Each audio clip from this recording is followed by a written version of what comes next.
Hello and welcome to Unit 1, Part 1, Playing Notes on the First String. By now you should have read pages 2, 4, and 5 in the Hal Leonard Method book. And I hope that you did a little bit of review of reading music and musical symbols, which are some of the things that we focused on during your elementary school music classes.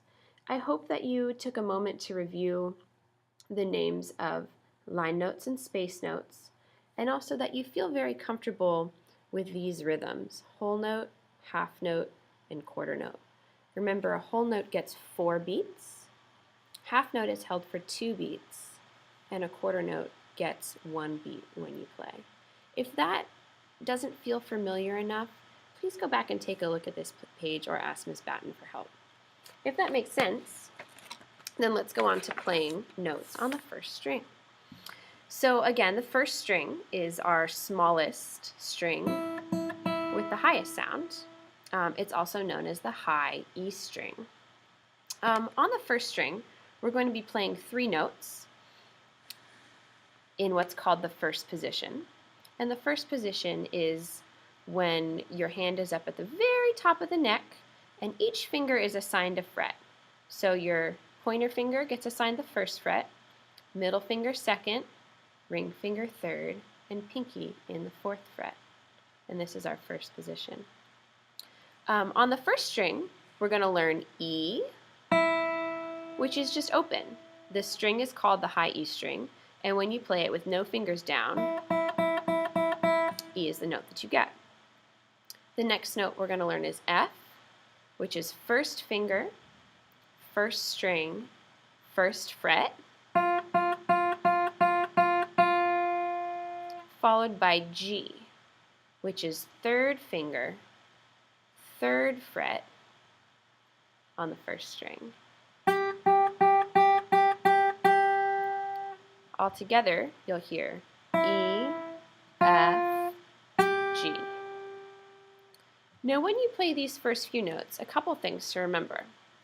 First, that your thumb needs to be down behind the neck, not curving around the top. That way you can really squeeze into that thumb. Okay. The second thing is you want to have your fingers curved so that they're not accidentally touching any other strings or there's not extra stress placed on your wrist. And the third is that you really need to press hard into the string in order to get a nice ringing sound. If you touch too lightly, you get a very dead sound. So it's important that you really press into the string. Okay. The best placement of your finger in the fret is going to be just above the metal bar. That way the string really presses against that bar and you get a good sound. If you touch on top of the metal bar, the sound's not so good. And if you go up too high, you also don't really get a very good sound. So right above the metal bar, curved finger, strong pressure, and that's going to give you a nice sound. Okay? So remember, it's E, F, G, open, 1, 3. I also want you to notice that when I play the G, I keep my first finger pressed down. And the reason why is it's just an easier motion to add a finger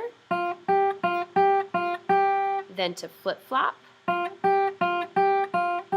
That takes a lot more hand strength and a lot more effort. So we want to just go with what the easiest, most natural thing is, which is to just add the third finger for the G. So later, if you want to play something fast, you're used to just adding the fingers down and not necessarily flip-flopping back and forth. Okay. In your book, on page 6, you'll see 3 diagrams. And these diagrams will help to show you where to place your fingers when you play the notes E, F, and G. And I want to draw your attention here to the open E and the way it's written on the staff. This is going to be very important for you to be able to read this note. And you'll see that the E is a space note. It sits in the top space. Okay? And again, that was our open string. The F, you see this number 1 with the circle pressed down in the first fret. So that's reminding you that it's first finger down to play F. F is a line note, and it's on the very top line of our treble step. That's the F. Finally, we have our G, which shows you third finger in the third fret. G sits on top of the treble staff. Okay?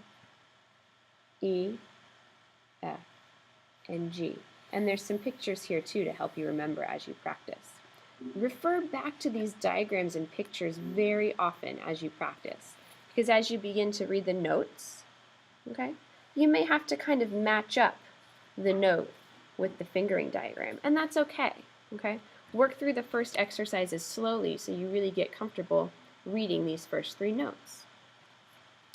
Your next assignment is going to be to play these exercises 1 through 6, okay, reading the rhythms and also the notes. And you can practice those on your own, or you can practice them with a partner and play them for each other to really make sure that you're understanding and reading properly.